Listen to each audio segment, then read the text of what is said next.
Welcome to your official January 2020 metagame discussion, where we're going to be talking about the ban list. Actually, this is going to encompass a little bit of February as well, because I'm interested in what's to come. So if a hypothetical world where your ban list doesn't exist, you're still going to have Orcus and Sky Striker. Don't worry about that. That's over there. So, big impactful things to kind of come out of this month. And the first one that we got to talk about here is Spyral. Yes, ladies and gentlemen, you've heard me talk about this deck in every single video. And we finally get Magician Souls this month. And I think everybody is hyped for this as I am. We finally have seen Spyral cards shoot up through the roof. And, well, really with that, there's not much that I can really say to you at this point and be like, hey, go out and buy the deck. You are, unless they do something to this deck and slap it around. I do have a feeling we're going to lose the Sky Striker package. 3 Engage and Hornet Drones in the deck is insane with the combination of Where Art Thou. Being able to just get that spicy extra level of synergy built into your deck is actually kind of crazy. I've got the deck proxied up, I've been playing it, and I can tell you that Activate Engage, Kagari, Activate Hornet Drones, Where Art Thou from Magician Souls is really physically broken. Like, literally Engage just starts your whole combo, and Where Art Thou just kind of brings it on home for the deck. So yeah, do be aware in the near future that Spyral is going to be ruggling its ugly little head on into the format, and I definitely think that it will be sitting at a tier 1 spot. I think that Spyral is good enough. The problem I have with this though is I don't know how representation is going to look for this deck. Are people going to come off of Striker and come off of Orcus to want to go and play this deck? It's really the big question I've been asking myself. And I mean, like, this is all dependent on a magical ban list happening at some point this month, but I definitely am almost 100% confident in saying that Spyral will be joining us at the dinner table for this format. Now, if they're nice to us and they unrestrict some cards, by the way, I would very much, Konami, for New Year, New Me, I would very much like you guys to unrestrict Spyral Resort. I'm getting sick of drawing the one of, and it would be ever so great if you could just loosen the umbilical cord a little bit here, and I would very much like to be able to have a little bit more fun here. So, just a request from me. I don't know if you guys can make that happen, but I would very much like to get the chance to play with my deck a little bit more. So, wait and see. I'm still terrible with the combos. You guys don't understand how bad I actually am, but we're getting there. It's a slow and steady progress.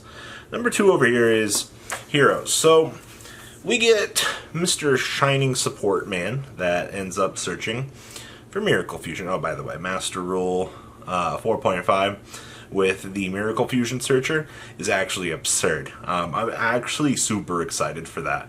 But Heroes now get this way to cheese search an extra monster.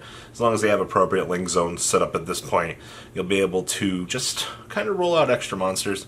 And as I said, in future developments, the format, you're going to see this card actually do a lot. Now, with that being said, though, I think it is very important to know that Liquid Man does add a little extra level of consistency to the deck as well. Now, in addition, if you're playing the Miracle Fusion support line with Liquid Man, you get access to an easier Absolute Zero.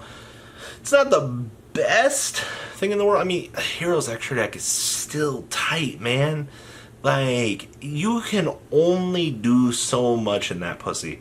And it's ridiculous to me, like, how little a leeway you actually get in there for deck building. So, yes, Hero will be joining us, and Ruby, Hero's already been in the metagame. What do you mean they're going to be joining us?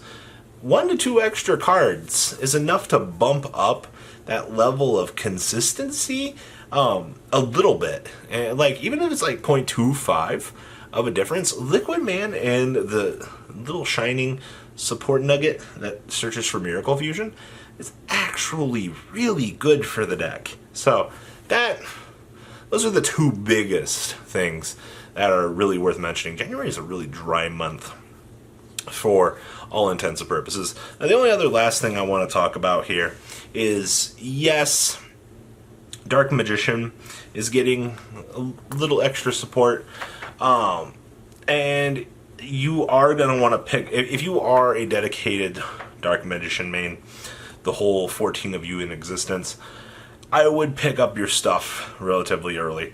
I was looking at some of the Japanese prices and things like that. Obviously, Magician Souls is going to be chaotic because, you know, your competitive metagame is going to want this. And then you've got on the flip side of the table over here, you know, the casual Dark Magician players are going to want this. And the casuals are going to be complaining, like, why is Magician Souls going to be $20?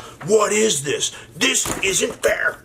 And then, you know, the competitive community is going to be like, sir, that's a Spyral card. And Dark Magician players are going to be spurging out on online videos. Like, that's honestly what you're looking forward to this month. Like, yeah, you're going to have little Timmy coming in, the locals. He's going to be trying his Dark Magician deck. That's cool. You know, he's not going to have a Mind Hacker, so he's not going to be able to, you know, do the really cool integral plays with the deck, but my problem is still going to remain that I'm still going to have to deal with Dark Magician for a little bit. Time. Not just kidding. We have everything for Dark Magician. I'm actually excited for the new support. I know a lot of players are excited. I don't know what to really expect out of the deck. I mean, yeah, Apprentice and Dark Magician Girl in the same deck seems kind of bad. I also know, like, the stat card or the draw card that also involves Mahad is really good in the deck.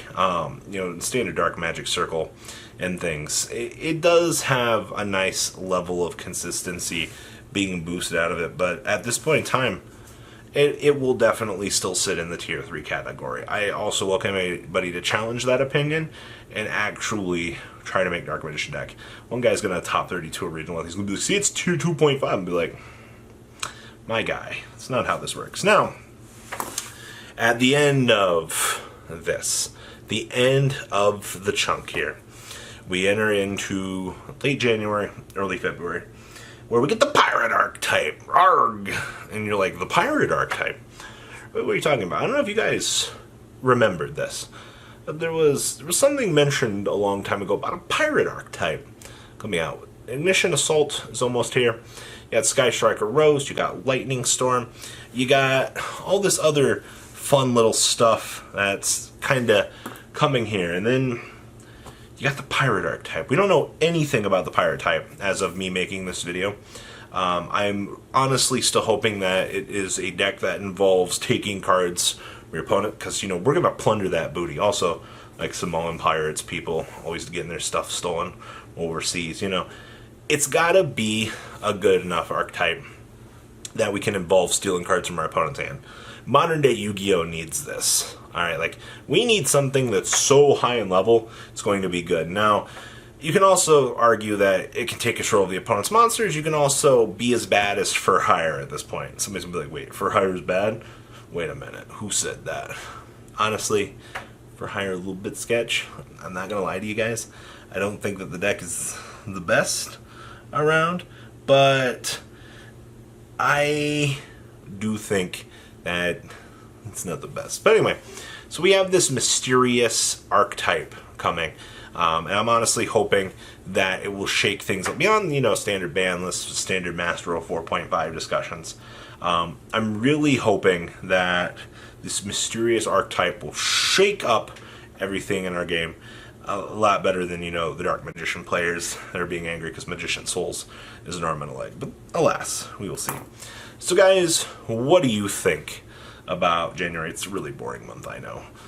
Trust me, I'm not the most excited for this. But what do you guys think? Please leave a comment down below. Turn on bell notifications for more discussions. And well, Papa Robbie's out, guys. Peace.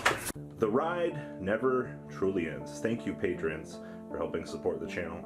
Without you guys, I don't know if I'd still be doing this. And for those of you that like Cardfight Vanguard, FanCool40 is here for all your content needs, and those of you asking if I sell cards, mcoolgames.com for all your trading card game needs. Check the description for more interesting info. Thanks for watching, guys.